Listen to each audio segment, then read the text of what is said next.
Now it's time for our dynamic chairman, ma'am.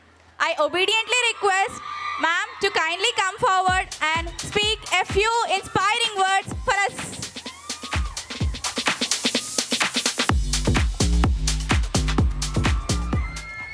Good afternoon to everyone. So being a girl, నేను కూడా మీ stage నుంచి వచ్చిందాన్ని నాన్న.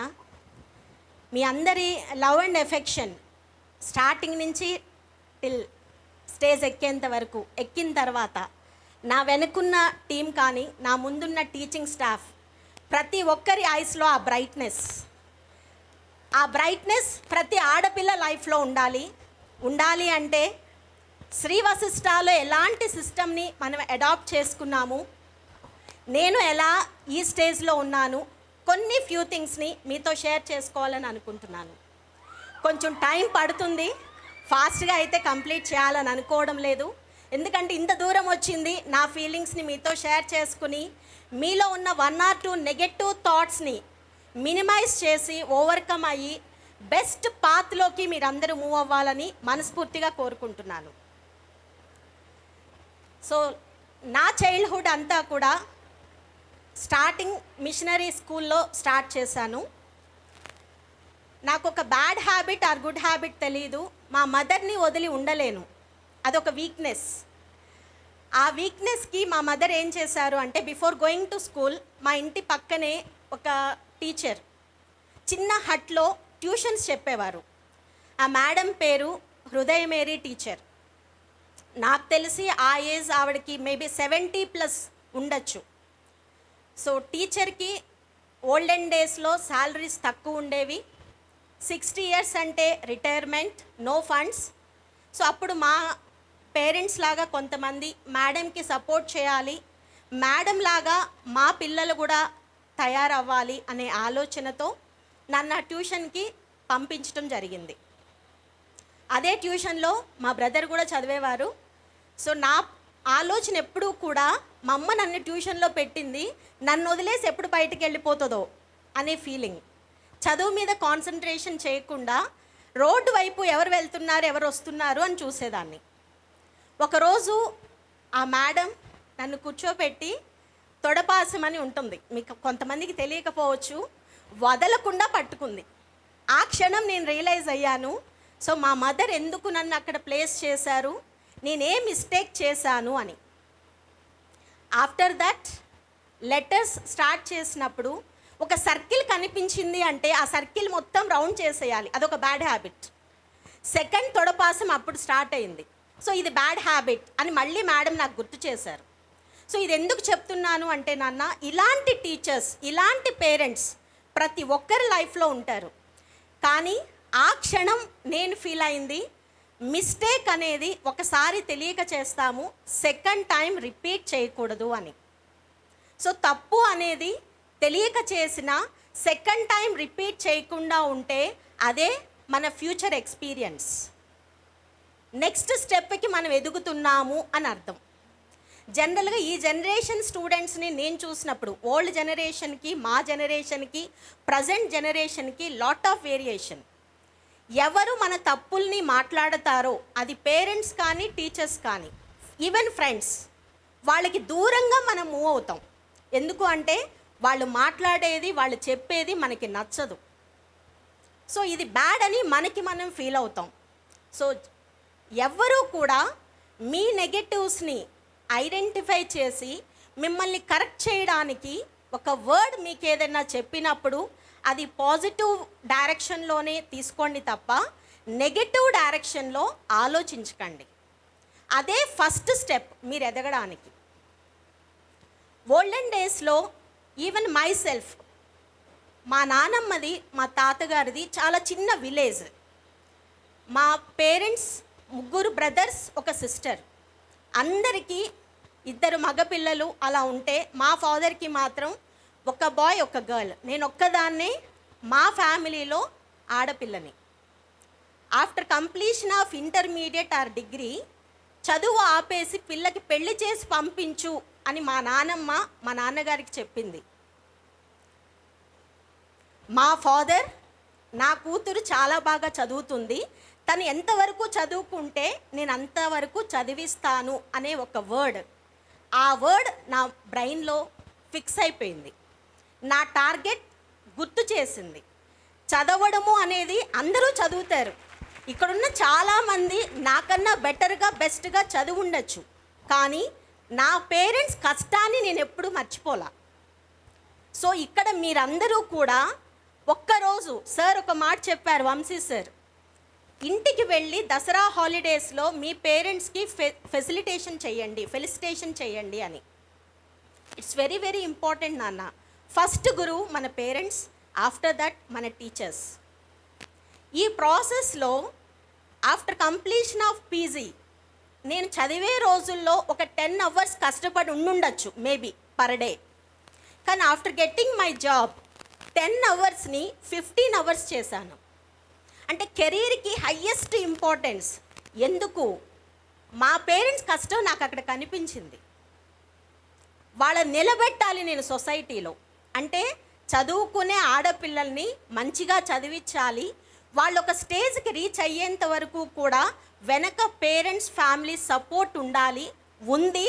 So దాన్ని prove చేయాలి అంటే కార్పొరేట్ సెక్టార్లో అందరూ వర్క్ బాగా చేస్తారు, బట్ అందరికన్నా బెస్ట్ చేయాలి అంటే ఇంకొక గంట ఎక్స్ట్రా పని చేయాలి.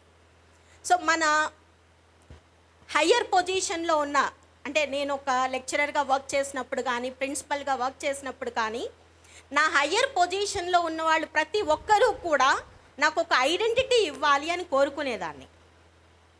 ఐడెంటిటీ ఎలా వస్తుంది అంటే త్రూ వర్క్ తప్ప వేరేది కాదు. ఆ వర్క్ చేసి ప్రూవ్ చేయాలి. అంటే నాకు అలాట్ చేసిన వర్క్ని అందరికన్నా బెస్ట్గా నేను ప్రూవ్ చేయాలి అనే తపన. ఆ తపనతోనే డిఫరెంట్ కాలేజెస్లో డిఫరెంట్ పొజిషన్స్లో వర్క్ చేసి ఈ స్టేజ్లో ఉన్నాం. నేను, నాతో పాటు నా వెనుకున్న టీము, ముందున్న teaching and non teaching staff, ఏ ఒక్కరూ ఫ్రెషర్ కాదు ఇక్కడ. అంటే ఆఫ్టర్ కంప్లీషన్ ఆఫ్ పీజీ డైరెక్ట్గా వచ్చి సీట్లో అయితే కూర్చోలేదు. దీని వెనక 20 to 30 years of experience. Every year కొంత నేర్చుకుంటూ మా తప్పుల్ని ఐడెంటిఫై చేసి రెక్టిఫై చేసుకుంటూ ఈ స్టేజ్లో ఉన్నాం. నేను మిషనరీ స్కూల్ చెప్పాను. 5th క్లాస్లో నా ఫ్రెండ్ ఒక అమ్మాయి నా దగ్గరకు వచ్చి, నేను గురుకుల పాఠశాలకి వెళ్తున్నాను, మీ పేరెంట్స్ నిన్ను పంపించరంట అనే డైలాగ్. నాకు ఆ పాఠశాల గురించి తెలియదు, మా పేరెంట్స్ ఏమన్నారో కూడా నాకు తెలియదు. ఒక వర్డ్ మాత్రం, మీ పేరెంట్స్ నిన్ను అక్కడికి పంపించరంట, మేమైతే వెళ్తున్నాము. ఆ వర్డ్ నాకు నచ్చలా. ఎందుకు అంటే మేమే వెళ్తున్నాం, నువ్వు రావట్లేదు అని నాకు చెప్పింది నా ఫ్రెండ్. తన పేరు మీసాల దీనా, ప్రజెంట్ విజయవాడలో గైనకాలజిస్ట్. సో ఆ రోజు నేను రియలైజ్ అయ్యాను, నా గోల్ ఇది కాదు, నేను ఆ గురుకుల పాఠశాలకి వెళ్ళాలి. సో దానికి ఎగ్జామ్ రాయాలి మా విలేజ్లో, అక్కడి నుంచి ఆ డిస్ట్రిక్ట్ లెవెల్లో కూడా రాయాలి, అక్కడ మాత్రమే సీట్ అలాట్ అవుతుంది అని. నియర్లీ ఆ రోజుల్లో ఒక 10,000 స్టూడెంట్స్ ఎగ్జామ్ రాసి ఉండొచ్చు. నియర్లీ ఓన్లీ 32 మెంబర్స్కి మాత్రమే సీట్ అలాట్ అవుతుంది. ఆ 32లో కూడా OC only 16 seats. So 16th rank లోపల వస్తే కానీ సీట్ రాదు. దాంట్లో ఇచ్చింది సబ్జెక్ట్ కన్నా కూడా రీజనింగ్, మెంటల్ ఎబిలిటీ. ఇది నిజంగా చాలా ఇంపార్టెంట్ నాన్న. రీజనింగ్, మెంటల్ ఎబిలిటీ అనేది స్కూలింగ్ నుంచి ఈవెన్ ఇప్పుడు మీరు కూడా ఒక క్వశ్చన్ని చూసినప్పుడు దాన్ని ఆన్సర్ చేయాలి అంటే ఎన్ని పాసిబిలిటీస్ ఉన్నాయి. ఇందాక అనూప్ సార్ చెప్పారు ప్రాబబిలిటీ, పర్మిటేషన్స్ అండ్ కాంబినేషన్స్ అని. పర్మిటేషన్స్ అండ్ కాంబినేషన్స్లో మనం నేర్చుకునేది అదే కదా, ఎన్ని పాసిబిలిటీస్ ఉన్నాయో వెతుక్కుని ఆ పాసిబిలిటీస్లో బెస్ట్ పాసిబిలిటీ ఏంటి అని చూడడం. సో క్వశ్చన్ పేపర్లో అన్ని క్వశ్చన్స్ అవే ఉన్నాయి. సో అక్కడ ఒక మంచి ర్యాంక్ వచ్చి ఉండొచ్చు, ఆ ర్యాంక్ కూడా నాకు తెలియదు. 5th క్లాస్ నుంచి 10th క్లాస్ వరకు నేను ఒక హాస్టల్లో స్టే చేసి పేరెంట్స్కి దూరంగా, మేముండే హాస్టల్కి మేము చదువుకునే స్కూల్ బిల్డింగ్కి నియర్లీ ఒక 1/2 kilometer, more than 1/2 kilometer distance ఉంటుంది. మేమున్న హాస్టల్ నుంచి ప్లే గ్రౌండ్ ఒక 1/2 kilometre distance. Early morning 5 o'clock నుంచి నైట్ 10 వరకు మా సిస్టమ్, అంటే 5 to 6:30 గేమ్స్ పీరియడ్ ఉండేది ఎర్లీ మార్నింగ్. ఒక్క క్షణం లేట్ అయితే అక్కడున్న పీటీ మేడం, రజిత మేడం అందరి స్టూడెంట్స్ని ఒంగోమనేది, అక్కడే పచ్చిబెత్తం తీసుకుని ఫటాఫట్ వేసుకుంటూ వెళ్ళేది. వెనక్కి తిరిగి చూసేది కాదు, కానీ ఎవరు తల వెత్తకూడదు. అలాంటి సిస్టమ్. 6:30కి మా హాస్టల్కి రావాలి, ఫ్రెష్ అవ్వాలి. వితిన్ ½ an hour మేము మా స్కూల్కి వెళ్ళిపోవాలి. 7 o'clockకి 7కి స్కూల్ స్టార్ట్ అయితే, క్లాసెస్ స్టార్ట్ అయితే 1 hour కంప్లీట్ అయినాక breakfast, before lunch classes closed, again ఇక్కడలానే study hours, again evening 1 hour games period, again after that up to 10 o'clock study hours, in between dinner break. అంటే ఇప్పుడు ఏదైతే system మనం adapt చేసుకున్నామో అలాంటి system 1986 నుంచి 92 వరకు నేను ప్లేస్ అవ్వడం జరిగింది. అలాంటి సిస్టంలో నేను చూసింది మా టీచర్స్ నిజంగా చాలా గొప్పవాళ్ళు. మ్యాథమెటిక్స్ సమ్ అనేది కాన్సెప్ట్ చాలా క్లారిటీగా ఇచ్చేవారు. 1 సమ్ చాలా క్లియర్గా చెప్పేవారు. రిమైనింగ్ ఆల్ మేమే వర్క్ చేయాలి. అంటే అంత కాన్సన్ట్రేషన్తో లెసన్ వింటే కానీ రిమైనింగ్ సమ్స్ని ఓన్గా ప్రాక్టీస్ చేయలేము. సో ఇప్పుడు మీ టీచర్స్ కూడా మీకు అలా గైడ్ చేస్తున్నారు. కొంచెం చెక్ చేసుకోండి, ఎలా వెళితే మీరు ఆబ్జెక్టివ్లో మ్యాథ్ని ఎంజాయ్ చేయగలరు అని. మ్యాథ్ అనేది బ్యూటిఫుల్ సబ్జెక్ట్, అలా అని రిమైనింగ్ 2 కాదు అనేది నా ఉద్దేశం కాదు. మ్యాథ్ ఒక్కసారి మీకు అర్థం చేసుకుని కాన్సెప్ట్ నేర్చుకుంటే లైఫ్ లాంగ్ మర్చిపోరు. ఇంట్రెస్ట్ ఆటోమేటిక్గా క్రియేట్ అవుతుంది. కొత్త ప్రాబ్లం ఇచ్చినా కూడా మీరు ఓన్గా టెన్షన్ పడకుండా ఆన్సర్ చేయగలుగుతారు. నేను రెగ్యులర్గా లాస్ట్ 25 years ఆఫ్ ఎక్స్పీరియన్స్లో గర్ల్స్ వర్సెస్ బాయ్స్ తీసుకుంటే కాంపిటేటివ్ ఎగ్జామ్స్ బిఫోర్ వరకు గర్ల్స్ పర్ఫార్మెన్స్ ఎక్సలెంట్గా ఉంటుంది. అంటే చాలా బాగా టైం స్పెండ్ చేస్తారు, కాన్సన్ట్రేషన్ పే చేస్తారు, చదువుకుంటారు, ఒక టార్గెట్ పెట్టుకొని వర్క్ చేస్తారు. బట్ డ్యూరింగ్ ఎగ్జామినేషన్ ఇక్కడ 1000 సమ్స్ టీచర్ మీకు టీచ్ చేస్తారు, కానీ 1001 అక్కడ కనిపిస్తుంది. కొత్త సమ్ కనిపించింది అనే ఒక టెన్షన్. ఆ టెన్షన్తో మనకి తెలిసింది మిస్టేక్ చేయడానికి అవకాశం ఉంటుంది. మెజారిటీ స్టూడెంట్స్, ఈవెన్ 25 నీట్లో బైపీసీ స్టూడెంట్స్ చేసిన మిస్టేక్ కూడా అదే. జనరల్గా ఎంపీసీలో మీకు తెలియంది కాదు. సో టీచర్ ఒక 100 సమ్స్ ఒక కాన్సెప్ట్ మీద చెప్పగలిగితే 101 వస్తుంది, కానీ ఈ 100 సేమ్ యాజ్ ఇట్ ఈజ్ రాదు. సేమ్ కాన్సెప్ట్ రిపీట్ అవుతుంది, సేమ్ మోడల్ రిపీట్ అవ్వచ్చు, బట్ సేమ్ క్వశ్చన్ రిపీట్ కాదు. బైపీసీలో కొంతవరకు ఛాన్స్ ఉంటుంది, సేమ్ మోడల్ రిపీట్ అవుతుంది, టెక్స్ట్ బుక్ లైన్స్ నుంచే, వర్డ్స్ నుంచే క్వశ్చన్ని ఫ్రేమ్ చేస్తారు. సో ఒక క్వశ్చన్ కొంచెం టఫ్గా ఫీల్ అవ్వగానే పానిక్ అయిపోవడం, నాకు రాదు అని నెగటివ్ థింకింగ్ డెవలప్ చేసుకోవడం, ఆ డెవలప్మెంట్ నుంచి క్వశ్చన్ పేపర్ని పూర్తిగా చదవకుండా బయటికి రావడం, చేయగలిగి సీట్ తెచ్చుకోగలిగి మిస్ అయిన స్టూడెంట్స్ చాలామంది ఉన్నారు. బిఫోర్ ఇంటర్నల్ ఎగ్జామ్స్లో చాలా మంచి పర్ఫార్మెన్స్ చేసిన వాళ్ళు ఉన్నారు. బట్ కొంతమంది స్టూడెంట్స్, అలా అందరూ అవుతారని కాదు, కొంతమంది ఇంటర్నల్ ఎగ్జామ్స్లో ఎలా ఉన్నా ఫైనల్లో వాళ్ళకి తెలిసిన దాంట్లో మిస్టేక్ చేయకుండా రావడం.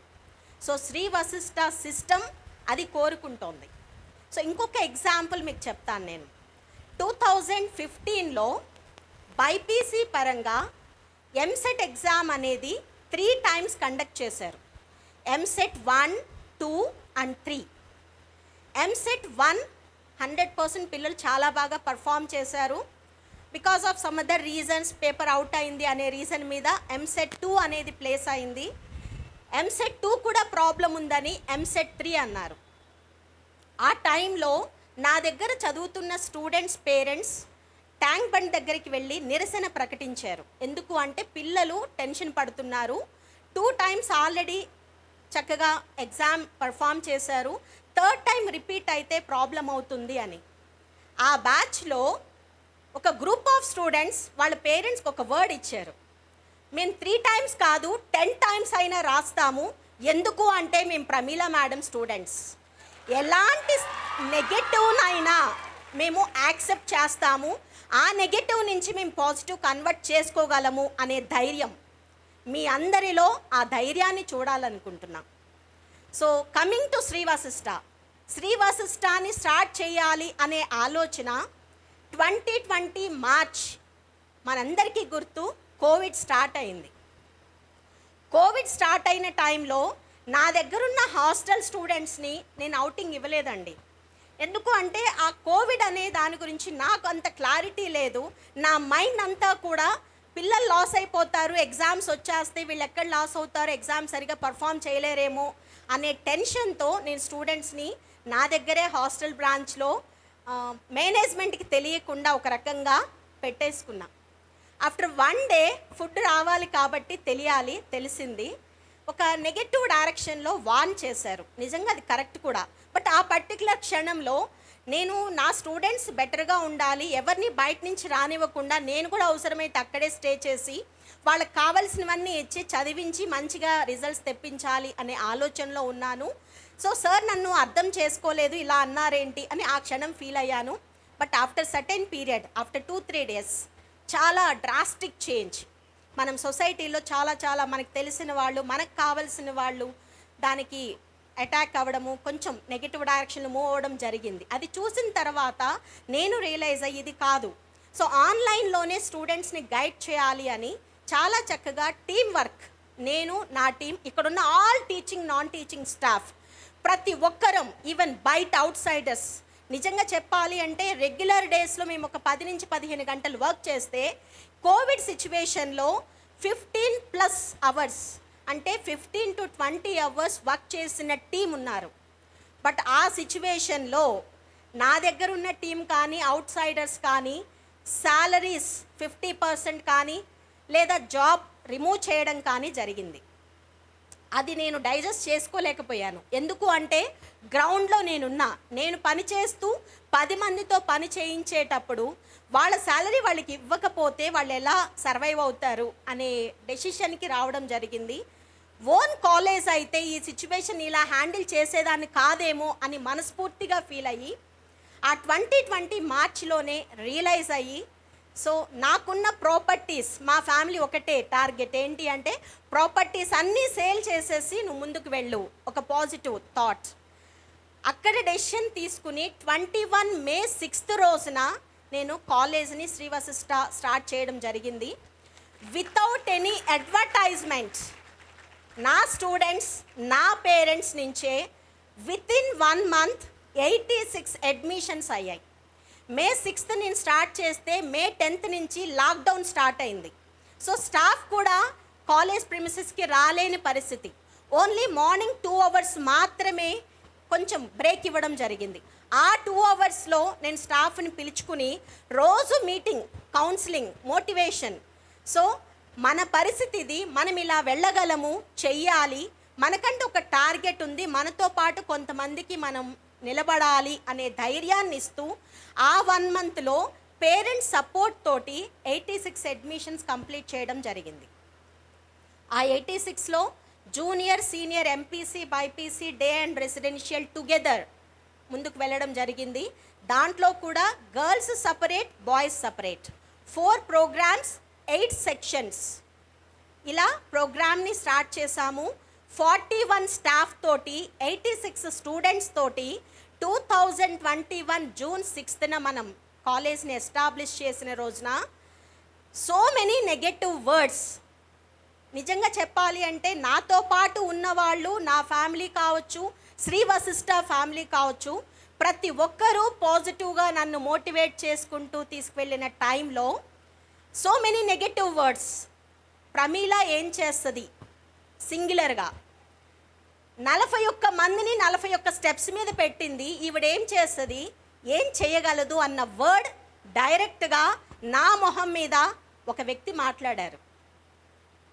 అది ఛాలెంజింగ్గా తీసుకున్నా. నేను ఏంటి అనేది నాకు మాత్రమే తెలుసు, పబ్లిక్కి తెలియదు. ఎందుకు అంటే ప్రతి నెగటివ్ని వినాలి, ఫీల్ అవ్వాలి, ఓవర్కమ్ అవ్వాలి. సో ఆ ఓవర్కమ్ అయ్యే స్టేజ్లో ప్రూవ్ చేసుకోవాలి అనే తపన ఇంకా ఎక్కువైపోయింది. ఆ ఎక్కువయ్యే క్రమంలో ప్రతి స్టాఫ్ మెంబర్ మేము ఉన్నాం మేడం, మీరు ధైర్యంగా ముందుకు వెళ్ళండి అనే ఒక వర్డ్.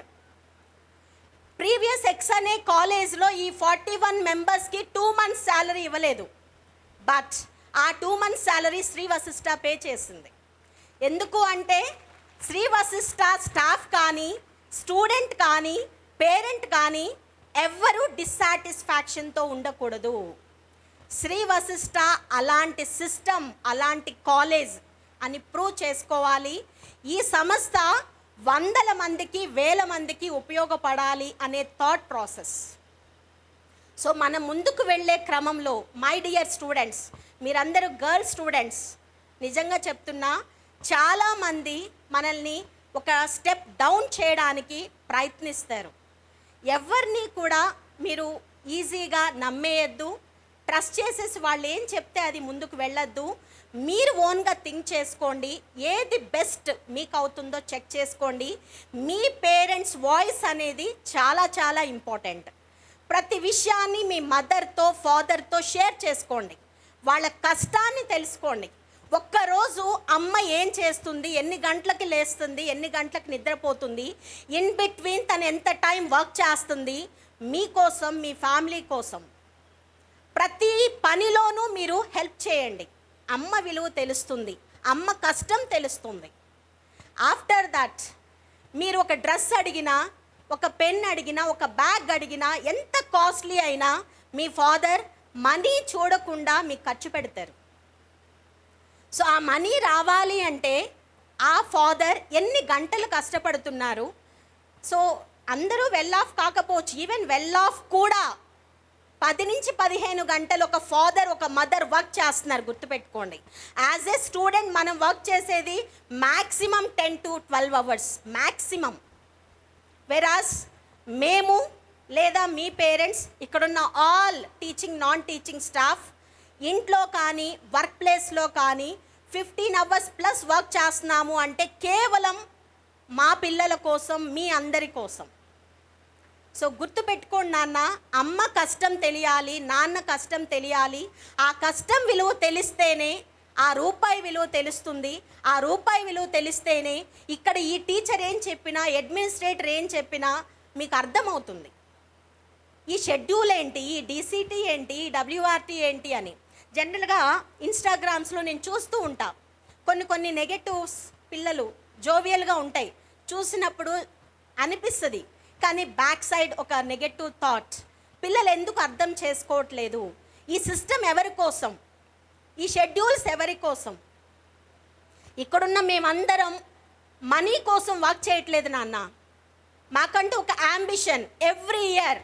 ఇప్పుడు ఒక సార్ ఒక పాయింట్ చెప్పారు, ఆణిముత్యాల లాంటి మిమ్మల్ని మాకు అందచేశారు మీ పేరెంట్స్ అని. నేను కూడా అదే వర్డ్ చెప్తున్నా. ఒక డైమండ్ లాంటి మిమ్మల్ని తీసుకొచ్చి శ్రీ వశిష్ఠలో చేర్చినప్పుడు ఆ డైమండ్స్ని షార్ప్ చేసి పబ్లిక్లో, సొసైటీలో ఒక మంచి నేమ్ శ్రీ వశిష్ఠియన్గా మిమ్మల్ని ప్రూవ్ చేయాలి. మీ ప్రొఫెషనల్ కాలేజ్లో, మీ బిహేవియర్లో కానీ, మీ డ్రెస్సింగ్లో కానీ, మీ కమ్యూనికేషన్లో కానీ శ్రీ వశిష్ఠ రిప్రజెంట్ చేయాలి అని మనస్ఫూర్తిగా కోరుకుంటున్నా.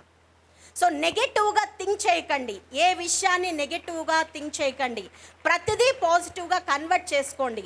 ఒక చిన్న ప్రాబ్లం రాగానే ప్యానిక్ అవ్వకండి. ఇది నాకే వస్తుంది ఏంటో, నేను ఎంత చదివినా నాకు మార్క్స్ రావట్లేదు అని నెగటివ్గా థింక్ చేయకండి. పక్కనున్న స్టూడెంట్ 4 గంటలే చదువుతుంది, కానీ ఆ అమ్మాయికి మాత్రం టాప్ వస్తుంది. ఏం చేస్తుంది? సో కొంతమంది స్టూడెంట్స్ చేస్తారు, ఆ అమ్మాయిని చదవకుండా చేయాలని చూస్తారు. ఆ అమ్మాయిని మీరు ఆపగలరు, చుట్టూతో ఉన్న ప్రపంచాన్ని ఆపలేరమ్మా. సో పాజిటివ్గా థింక్ చేసినప్పుడు మన చుట్టూతో ఉన్న మన సర్కిల్ నుంచే మనం పాజిటివ్ని అడాప్ట్ చేసుకోవాలి. అది మీ పేరెంట్స్ కావచ్చు, మీ ఫ్రెండ్స్ కావచ్చు, మీ టీచర్స్ కావచ్చు. ప్రతి వ్యక్తిలో పాజిటివ్ ఉంటుంది. ఆ పాజిటివ్ని ఐడెంటిఫై చేసి మనం కనుక దాన్ని అడాప్ట్ చేసుకోగలిగితే నెంబర్ 1 మనమే.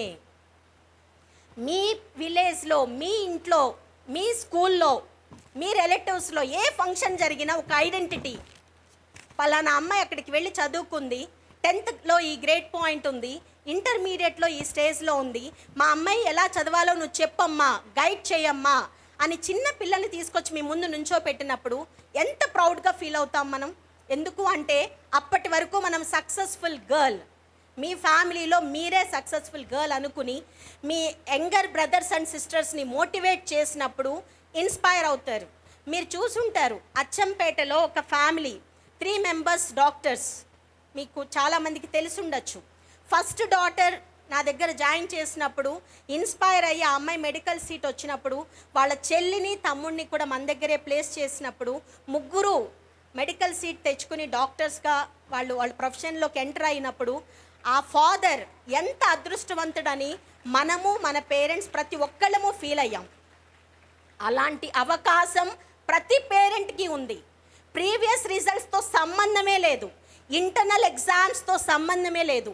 ఇప్పుడు రియలైజ్ అయినా టీచర్ చెప్పేటప్పుడే, క్లాస్లో లెసన్ టీచ్ చేసేటప్పుడే 70 to 80% అండర్స్టాండ్ చేసుకోగలిగితే ఆ నేర్చుకున్న సబ్జెక్ట్ని మనం అనలిటికల్గా, ఇందాక మనం చెప్పాం రీజనింగ్, మెంటల్ ఎబిలిటీ, ప్రతి క్వశ్చన్కి ఒక సొల్యూషన్ ఉంటుంది, బెస్ట్ ఆప్షన్ని పిక్ చేయాలి అని.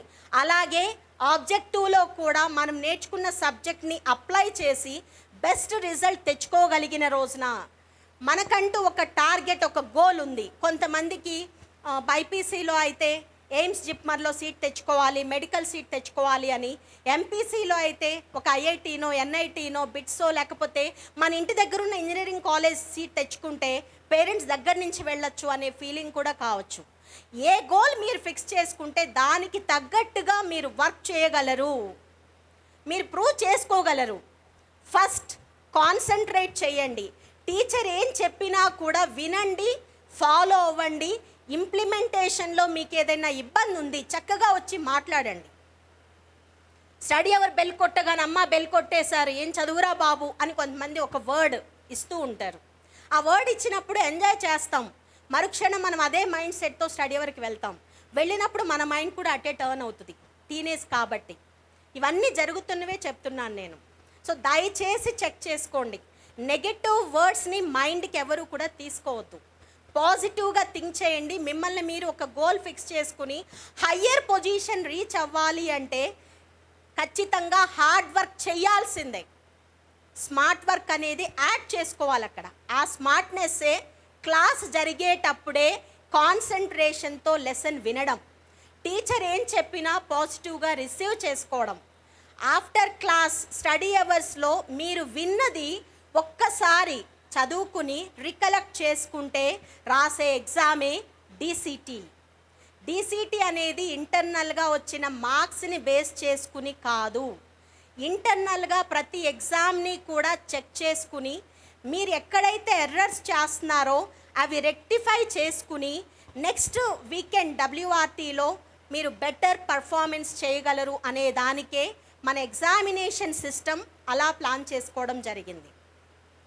ఎవ్రీ 2 వీక్స్కి CRT ఎగ్జామ్ ఉంది. అంటే ఈ 2 వీక్స్లో మీరు చేసిన ఎర్రర్స్, అది DCTs కానీ లేదా 2 WRTస్లో కానీ 1 CRT కానీ ఆ క్వశ్చన్ పేపర్స్ని రికలెక్ట్ చేసుకుంటే చాలు, ఆ ఎర్రర్స్ని మినిమైజ్ చేసుకుంటే చాలు, కమింగ్ CRT పర్ఫెక్ట్గా రాయగలుగుతారు. So all WRTs and all CRTs పర్ఫెక్ట్గా వెళ్తే MRT అవుతుంది. సో ఆల్ ద 3 మంత్స్లో జరిగిన ప్రతి ఎగ్జామ్ పేపర్ని చూసుకుని ఎర్రర్స్ని చెక్ చేసుకుని కరెక్ట్ చేసుకుంటే ట్రైఎథాన్ ఏ అవుతుంది. అది as it is from our question bank. So ఆ 3 మంత్స్ సిలబస్ కాన్సెప్చువల్గా స్ట్రాంగ్గా ఉన్నారా లేదా చెక్ చేసుకోవడానికి ట్రైఎథాన్ బి.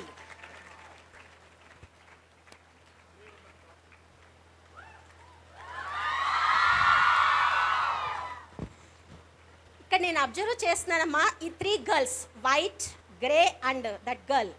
ఒక్కసారి నుంచోండమ్మా మీ ముగ్గురు. నెక్స్ట్ ఒక్కసారి నేను అబ్జర్వ్ చేసినప్పుడు మాట్లాడేటప్పుడు మీ ముగ్గురు జోక్స్ వేసుకోవడమో నవ్వుకోవడమో చేస్తూ ఉన్నారు.